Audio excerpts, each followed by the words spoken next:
Ladies and gentlemen, the Burkina Faso Armed Forces, the most elite unit called the Ghost Unit. Their reputation goes ahead of them. Wherever they step their feet to, is a wrap. Ladies and gentlemen, at the dusk of the night, the Ghost Unit has entered the city of Fada Ngourma.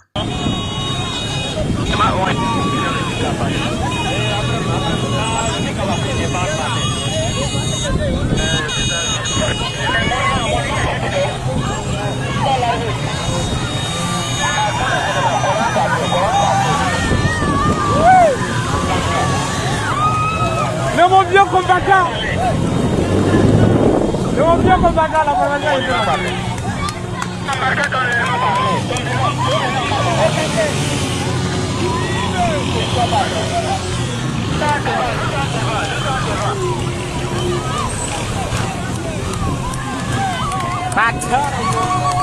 on peut bien filmer l'affaire là après.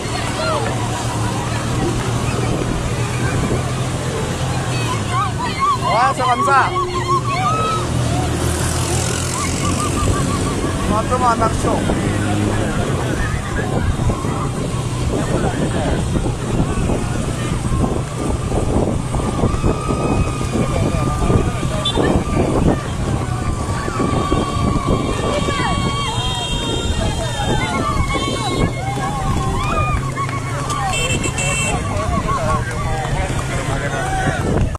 This is one of the most kinetic cities in the southwestern part of Burkina Faso.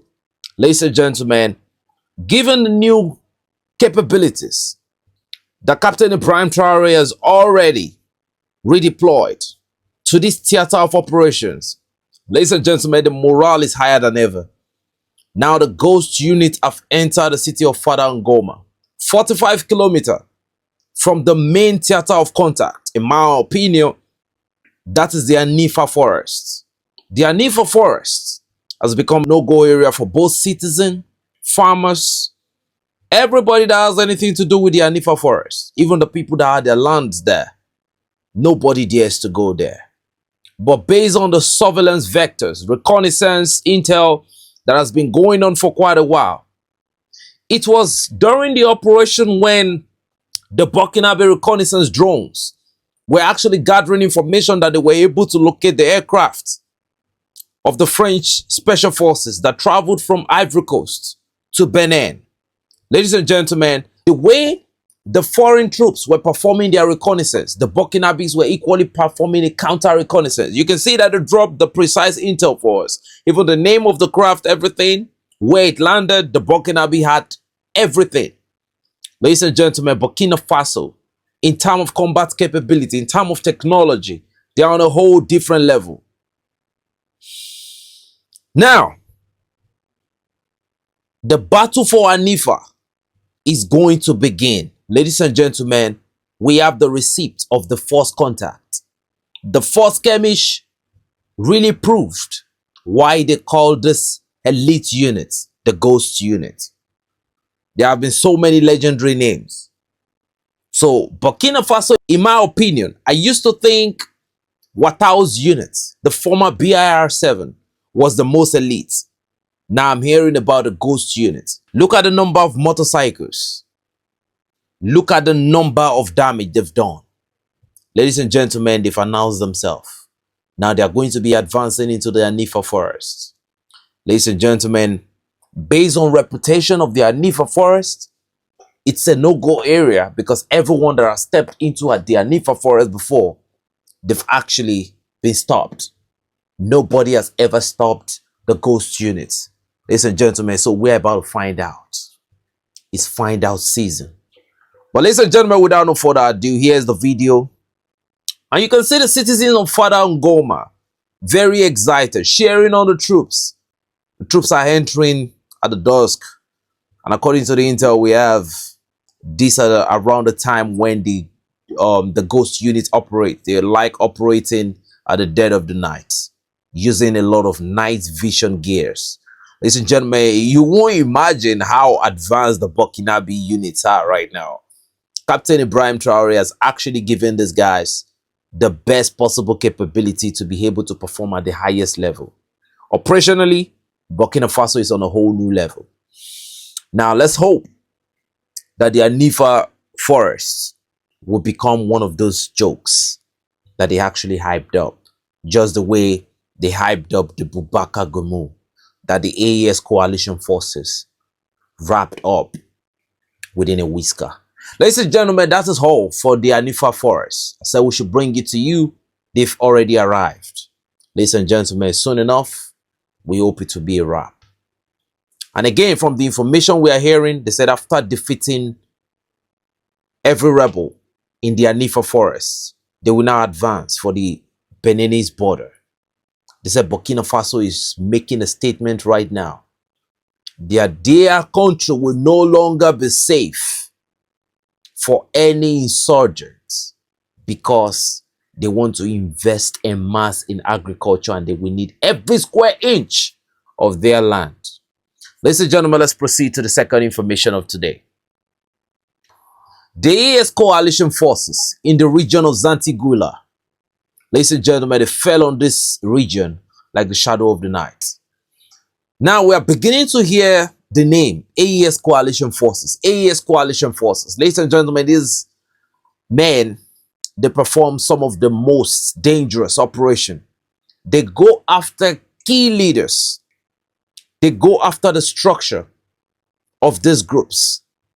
Remember, whenever they defeat any enemy, they capture some. There was a recent airstrike that actually, it was a decapitation assault on a certain group.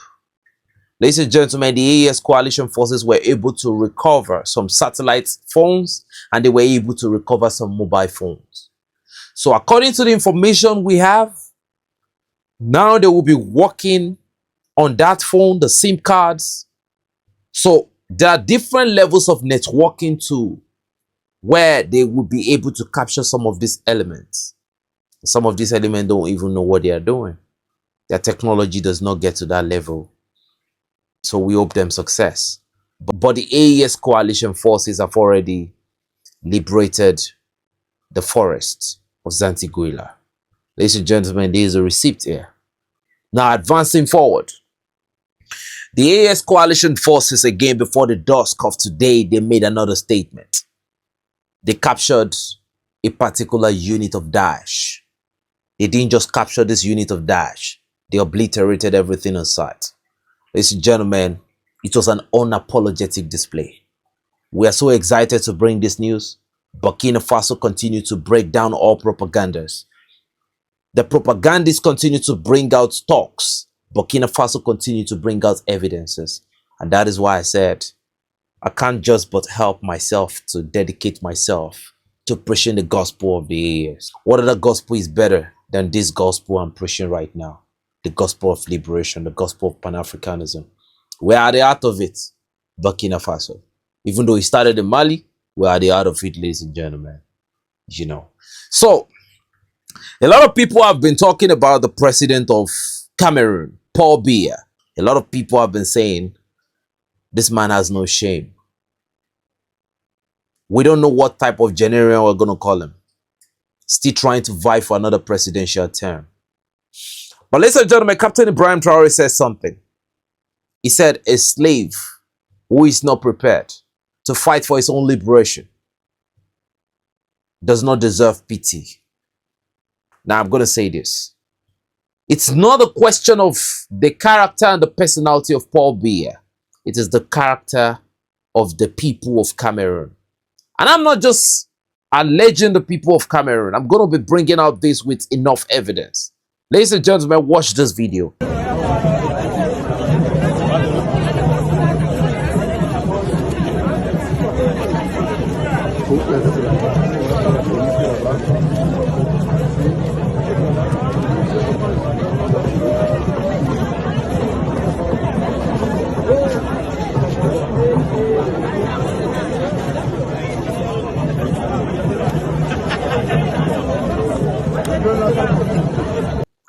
It's not about the leader.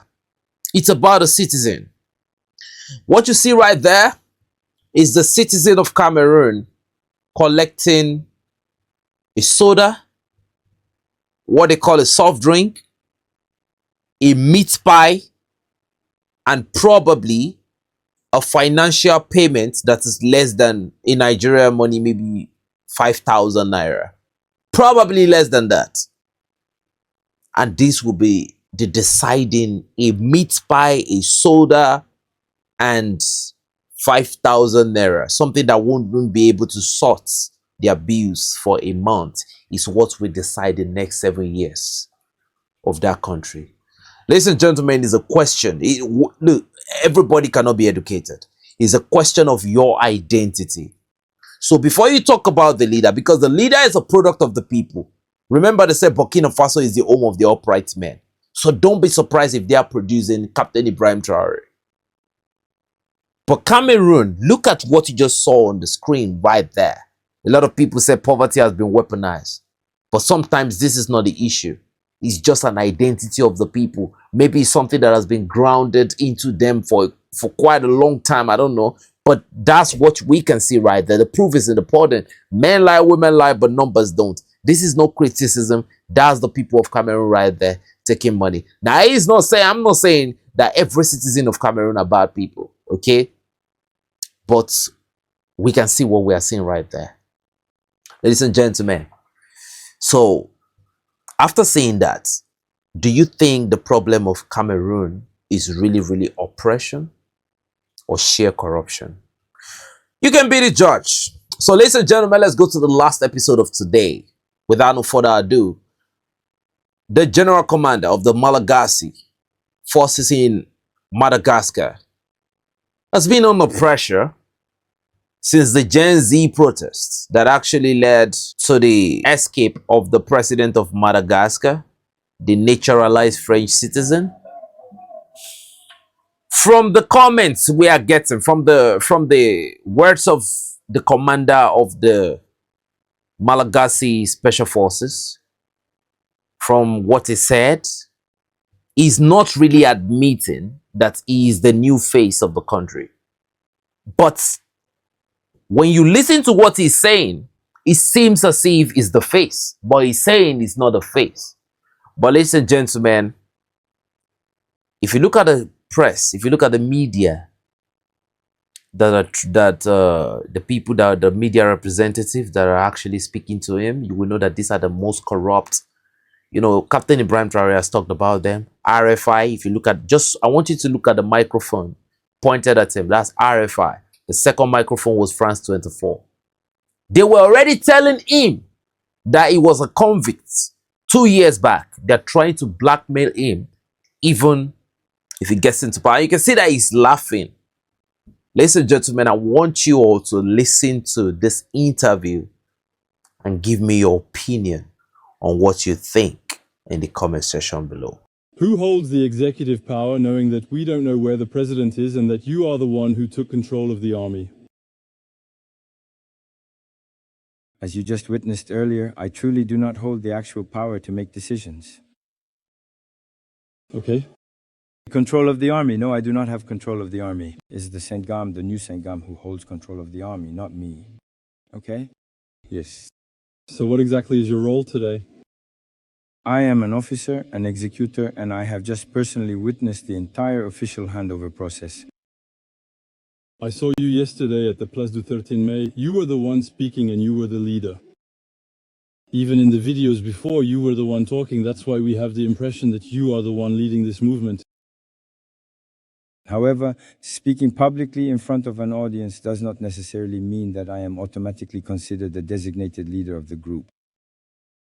All right, very well. And what do you realize about Roger Azuwal, who denounces an attempted coup d'etat? Coup d'etat? I don't think so. I don't think there was a coup d'etat. I have always answered foreign journalists that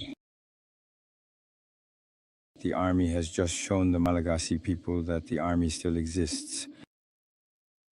And we are trying to respond to the constant call of the Malagasy people to the army.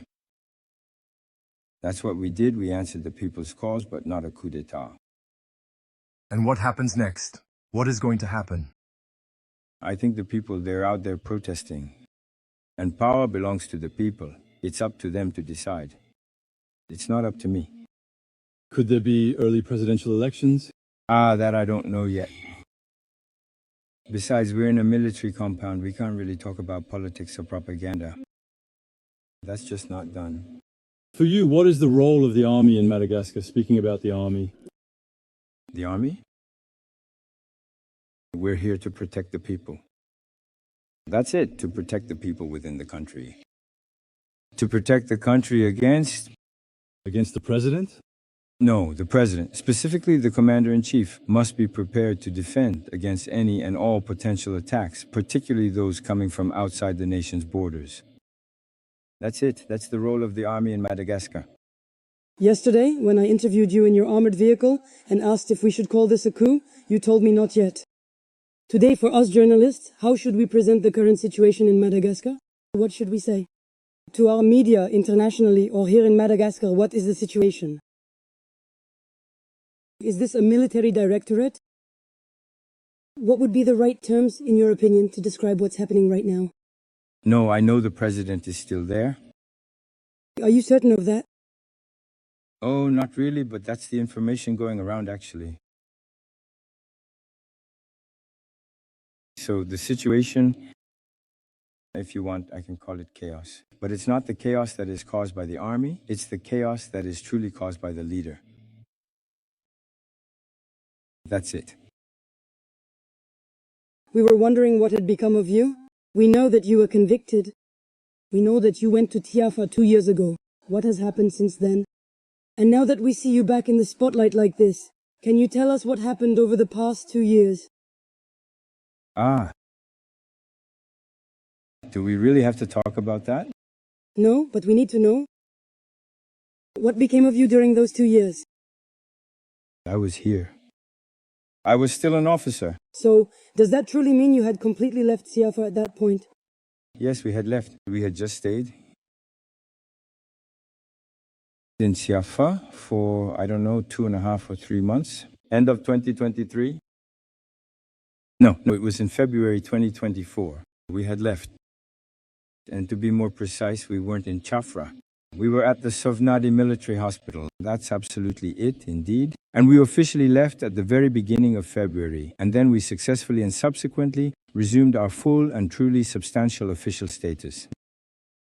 Maybe in the shadows, yes? Did you have any specific command during that particular period? No, I was working at home. I cook. I play soccer. Question?